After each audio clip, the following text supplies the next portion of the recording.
মাত্র 10 মিনিটে ডিম ছাড়া জলের ভাপে আম কেক এভাবে বানিয়ে দেখুন। কেক যেমন সফট হবে তেমন খেতেও দারুণ লাগবে।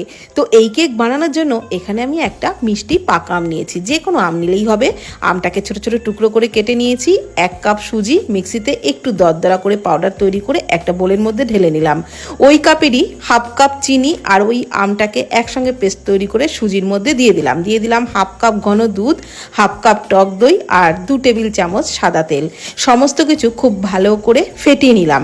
এইবার দিয়ে দিলাম ওর মধ্যে সামান্য একটু লবণ আর একটু কালারের জন্য দিলাম 2 ফোঁটা ফুড কালার, আপনারা চাইলে নাও দিতে পারেন।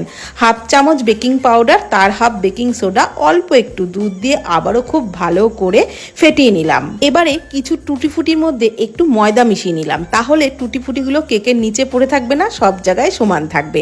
খুব ভালো করে মিশিয়ে নিলাম। কেক টিনের মধ্যে একটু তেল ব্রাশ করে নিয়ে ওর মধ্যে একটা কাগজ রেখে তার উপরেও আবারও একটু তেল ব্রাশ করে নিয়ে কেকের ব্যাটারটা দিয়ে কড়াইয়ের জলের উপরে স্ট্যান্ড বসিয়ে তার মধ্যে কেক টিনটা বসিয়ে ঠিক 10 মিনিট লো ফ্লেমে ভাপিয়ে নিয়েছিলাম। ঠান্ডা করে সাইডটা ছাড়িয়ে বের করে নিলাম।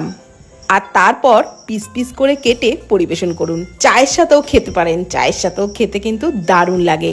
বাড়ির প্রত্যেকে খেয়ে খুশি হবে, এতটাই সফট আর এতটাই টেস্টি হয় এই আম কেক। মাত্র 10 মিনিটেই দারুণ সুস্বাদু রেসিপি, অবশ্যই ট্রাই করুন।